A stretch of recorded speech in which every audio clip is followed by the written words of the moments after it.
Hey, welcome back to Fergsthoughts, the podcast in which I talk about my thoughts. They're not your thoughts, they're my thoughts, but maybe we can come to some sort of middle ground so that we can both grow together and become the people that God created us to be. So I haven't done this in a couple weeks because I've been really excited about this particular podcast and just didn't really have any good thoughts or ideas to share until today. And because this is going to be the last podcast of 2022, and because in this season, a lot of people start to um, make goals to become a better person towards the end of the year, New Year's resolutions. I don't like to say that because every time I've made a New Year's resolution, I've already given up on it by February. A few years ago, what I started to do is two things. One is choose some new disciplines and habits for the year to try to carry out, which you might say, what's the difference between that and a resolution? You should be resolute about the habits you're going to keep. But I just find it better to like maybe call them experiments rather than resolutions. Uh, just because, I want to be compassionate with myself and I want to, like in my mind, ideally, I would want to go to the gym every single morning at 4 a.m. and um, read 5 books a week. I mean, ideally, I'd want to do a lot of different things, but if I fail at them or I need to readjust those goals, it doesn't mean that I'm being soft. It means that I'm being realistic, not idealistic. And I have a better chance at accomplishing things. The writer James Clear, who wrote a really popular, famous book called Atomic Habits, says that the goal should always be to be 1% better.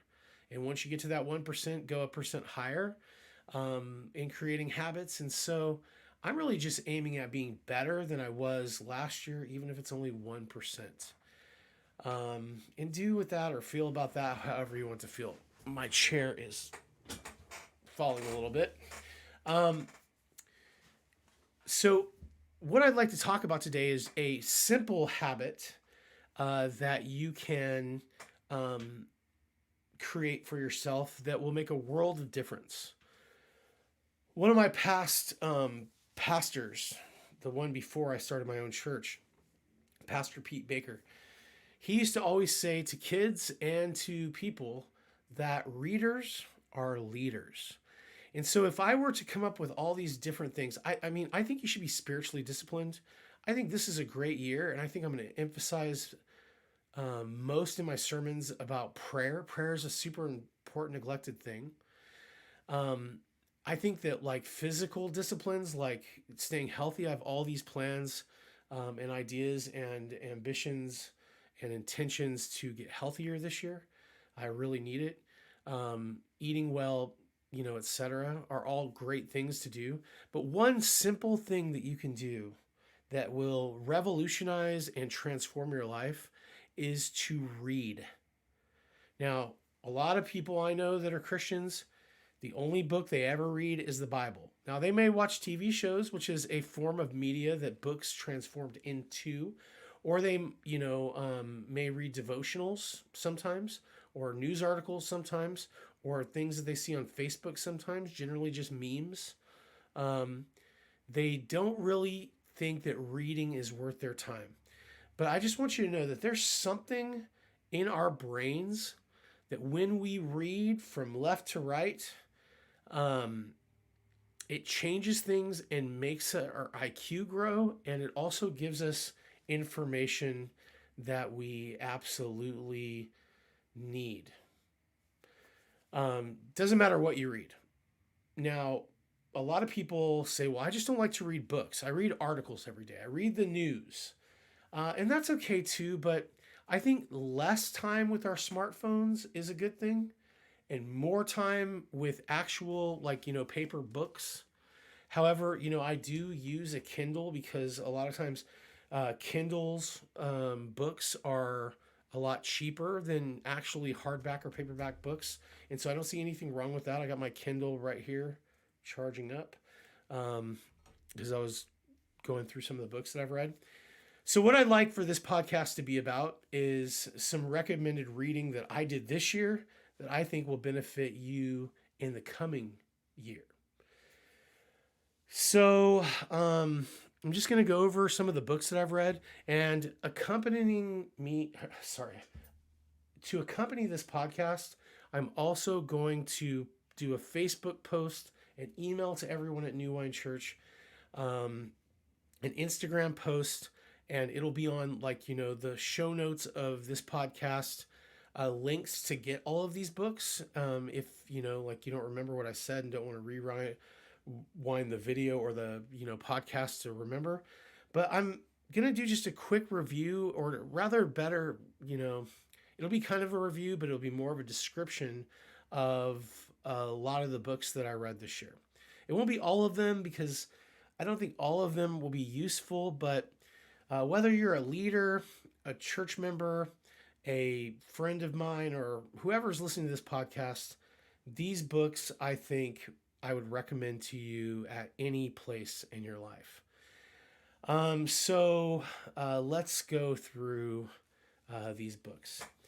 So if you're a leader or a pastor, or just someone who is a leader in the workplace, I think the next couple of books would be super useful for you.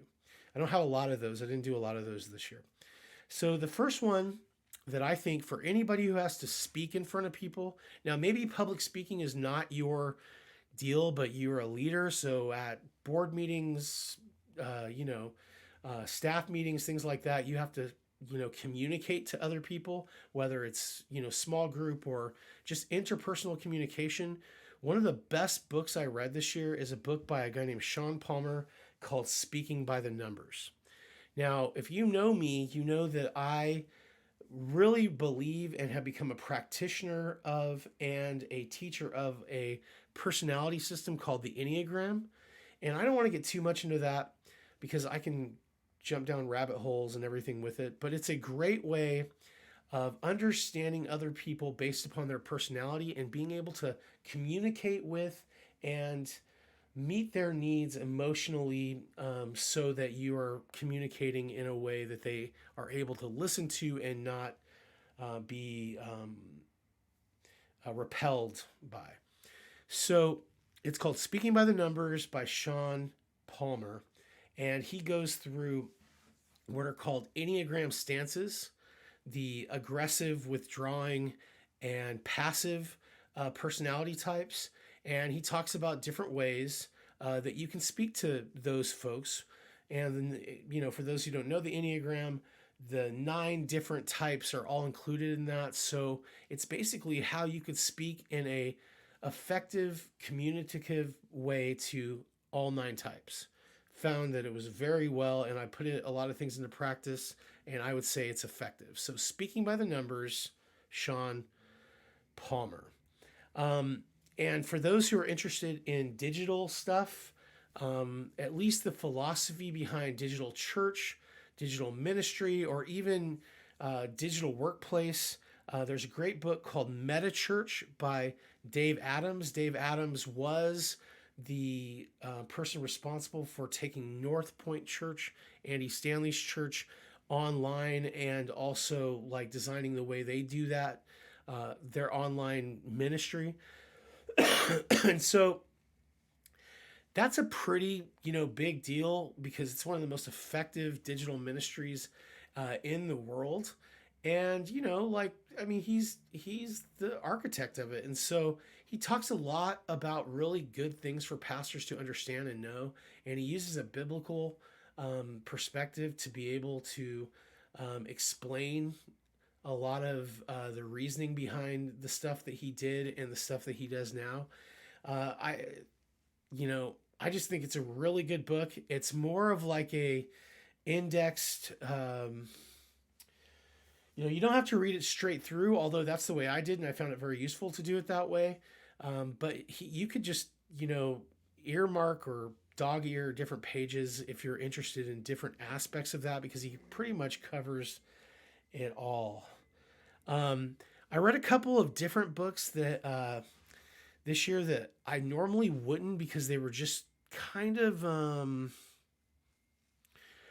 they weren't in the genre that I normally read. I mean, they're in the genre that I normally read, but they're really popular books. And I'm not trying to cover up my boy Ted Lasso. I'm a big Ted Lasso fan. But I don't like to read popular books.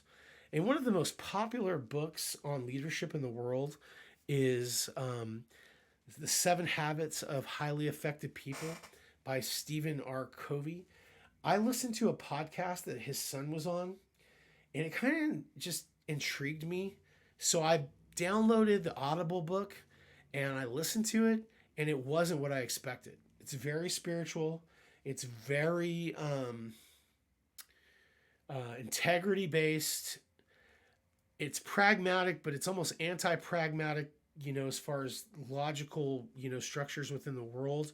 And so it's a really good book. So if you've never read Seven Habits of Highly Effective People, I would read it. And I also read a book by his son called Trust and Inspire, about being able to have a team that you can trust, and that your job doesn't become doing all the things or accomplishing things, but trusting them to accomplish things and inspire them, by Stephen R. Covey as well. His son, the same name. So I thought that was really, two really good books on leadership. So let me talk about some spiritual books. So the spiritual books that I really think are great, and one of them is one of the most recent books that I finished just this week, is a book called Praying Like Monks and Living Like Fools, by Tyler Staton. Tyler Staton was a pastor in Brooklyn, New York, and is now a pastor in Portland of a really big church that I can't think the name of right now. Gosh, got so much information in my brain about these books that I can't remember those things. But Praying Like Monks, Living Like Fools. I would never say this before this year about anybody his age, but this is one of the best books on prayer that I've ever read. And that's standing up against a lot of ancient books, prayer books, books by people like Richard Foster and Dallas Willard, Andrew Murray. Gosh, I mean, people who are giants in the work and of prayer. Thomas Merton, Henry Nouwen. I mean, I'm not saying that this guy has stood the test of time. I'm just saying that the stuff in this book is inspiring. I've heard him on several podcasts, listened to sermons by him. He seems to be a young man of prayer, and it's something worth reading. Praying Like Monks, Living Like Fools by Tyler Staton. Best book on prayer that I have read this year. I talked about the Enneagram a minute ago. Another great book that came out this last year that I think is really worth reading is The Story of You. It's not necessarily an Enneagram book, although it's from one of the most popular Enneagram teachers. He does use the Enneagram, but he puts it in narrative form so people can understand. The Story of You. I go out, get it. You could read it in a week. I promise you. It's a really, really, really, really good book. Another book that I found that was very helpful spiritually is kind of a workbook, and I have it over there. I almost want to go. I'm gonna go get it. It's kind of like it's the size of a workbook. It's called The Artist's Way by Julia Cameron. It's a really, really good book. It's a really practical book that I would just recommend to anyone who is stuck. Like if you're stuck in life, if you're stuck in work, if you're, feeling like you need some creativity in your life, it's a great book to read. You can get on Amazon. I can't remember the exact price, but something like $14. You can get the workbook with it. And the workbook is just kind of like a journal. So you don't actually need the workbook. You can get it by itself for like $8. And you could use just a spiral bound book to do a lot of the journaling and practical, uh, challenges that she gives, different things. But it helped me become unstuck in a lot of places in my life creatively. I almost said creatively, but creatively. And it was just really, really good. So I go out, get those books. Those are great spiritual books. Another great book for spirituality was the book Lucky. We did kind of a book club with a bunch of people last year that I tried to encourage to read it. It's by Glenn Packiam. The basic idea is that we are lucky, and that kind of the way that you would essentially read the Beatitudes, where Jesus says, "Blessed are the poor, blessed are the humble, blessed are the peacemakers," etc., is that word really means lucky. And, a lot of people struggled with that, send me emails and stuff like that. Like, blessedness kind of carries this sacred type thing. But if you are blessed by God, that is exceptional. That's Jesus is not saying, "Hey, everybody's blessed." He's excluding some people in those things. And the reason I got the book, to be honest with you, is because I felt like I've always felt like that. Like, I know, like, lucky in the world's eyes is essentially, a gambling type metaphor of a word that's, like random chance, you being the lucky one. But I am lucky that God loves me and blesses me. Compared to other people, I'm lucky because of all the blessings of God in my life. And so it was a really good book. Just the surface level description I just gave based upon reading the book with other people does not do it justice. It is a really, really, really good book about the Beatitudes and about his life as a missionary's kid and coming to America and, being a pastor. He pastors a really great church in the Pacific Northwest, I believe, and really good book. Another great spiritual book, and I think I'm going to try to get a lot of people to read this year, is Beautiful People Don't Just Happen by Scott Sauls. And it's just a wonderful book about dealing with trauma, tragedy, all kinds of different things, and about how God can use those things to transform us into the people He's created us to be. So it's really, really good. And another great spiritual book about discipline and about following Jesus is You Are What You Love by James K. Smith. And it is one of the best books on spiritual discipline that I've ever read. Now, I would hold it up against Richard Foster's Celebration of Discipline, but for another reason. So Richard Foster's Celebration of Discipline is a description of spiritual disciplines and then also talking about practicing it.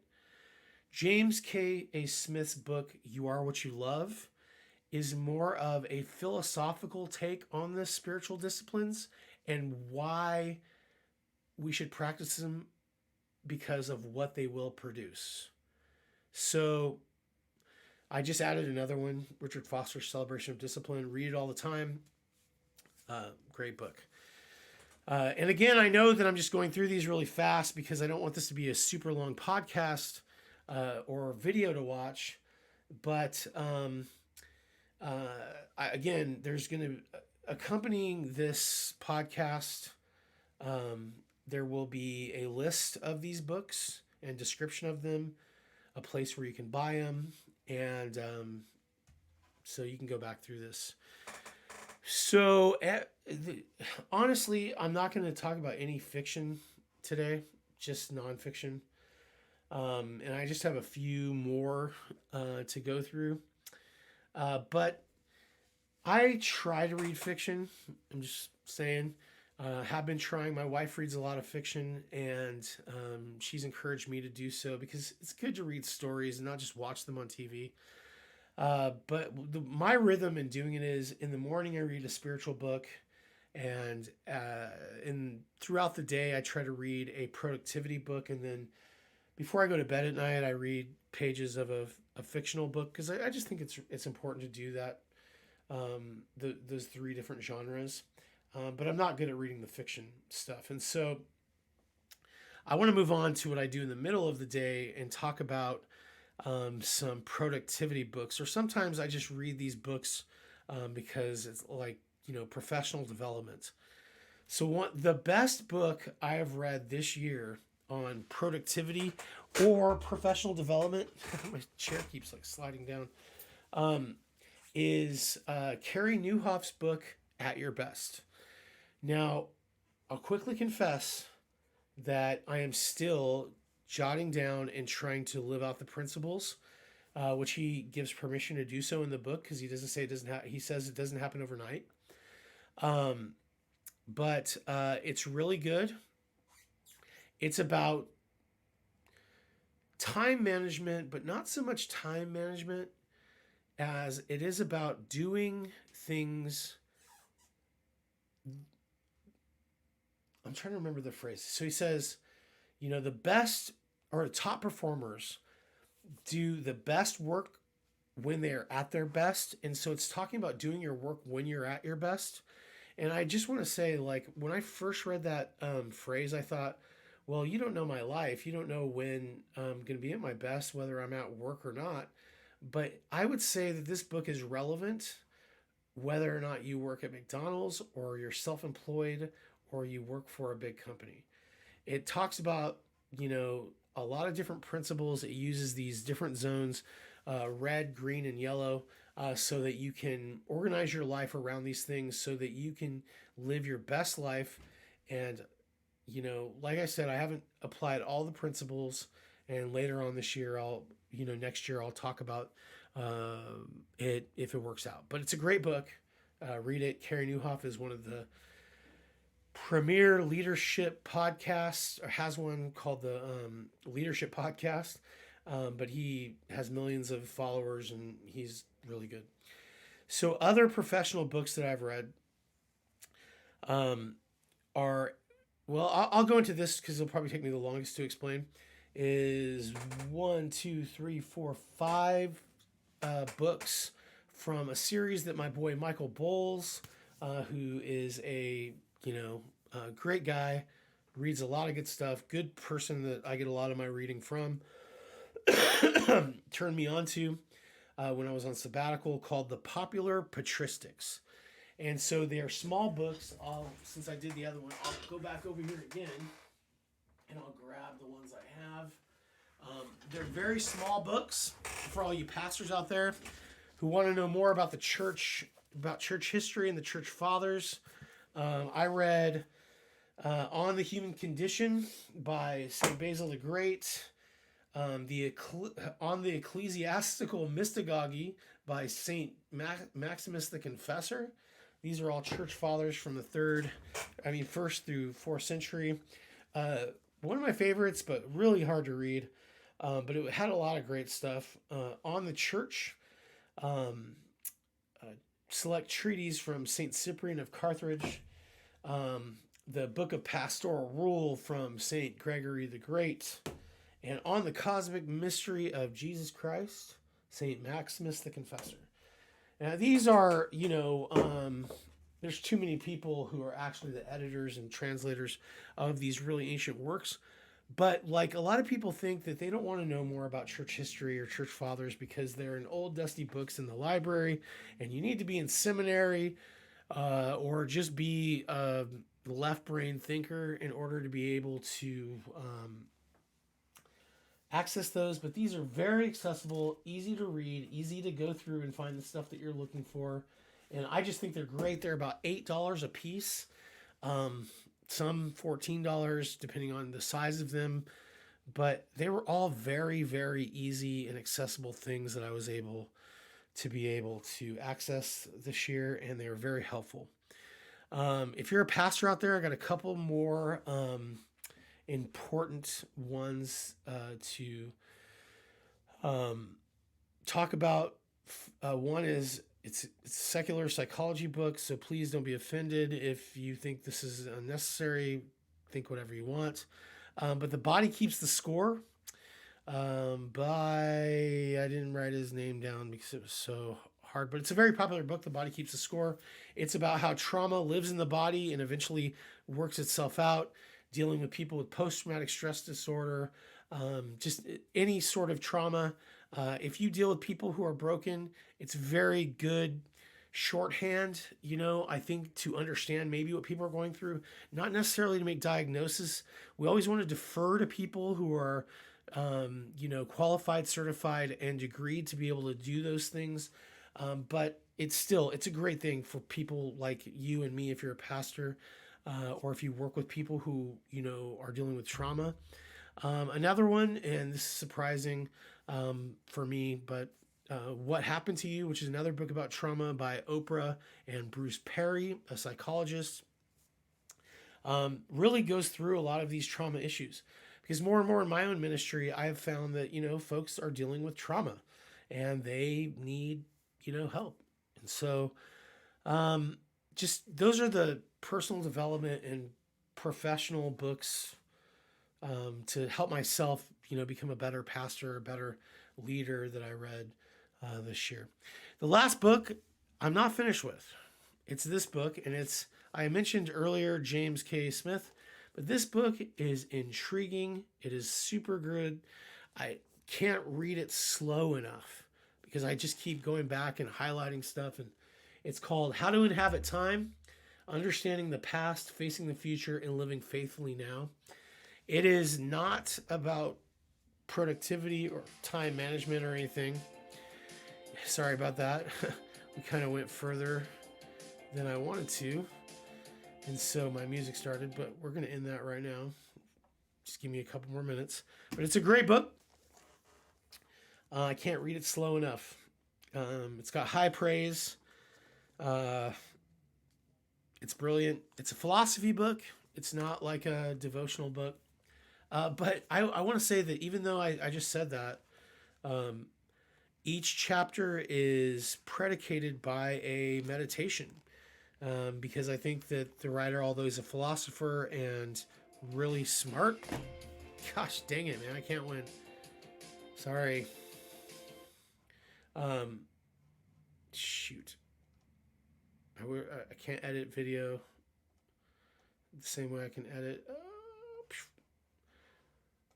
I'll try to edit that out, but I hope you'll just have grace for me. This went a little bit longer than I wanted to, but I think it's meant to be a devotional book. I wouldn't recommend it as a devotional book just to anyone. He's really, really philosophical, and a lot of the language is scholarly. But it's about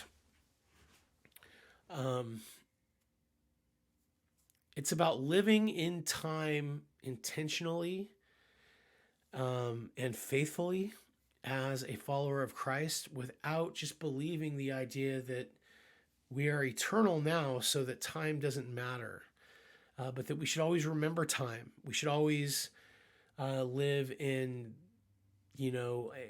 a way that we honor the time and the history in which we are living, so that we can be in step with the Spirit and what He is doing now. But again, that's the best review I can give about that, because I haven't read the whole thing. But I'm hoping to finish this before the new year. Running out of time. But again, I can't read it slow enough. Hey, so that's it, man. A couple days, it'll be 2023, if the Lord wills. And I hope that you will take up some of these books, or some books that you feel inspired by, and try to read as much as you possibly can, because like my pastor told me years ago, readers are leaders and leaders are readers. And so it's super important for you to be that type of person. It's just one thing that you can do that will improve your life. Hey, go for the working out every day. Go for the praying hours every day. But please, at least just take 15 minutes a day and read some of a book. It'll change your life. I know it will. Hey, peace.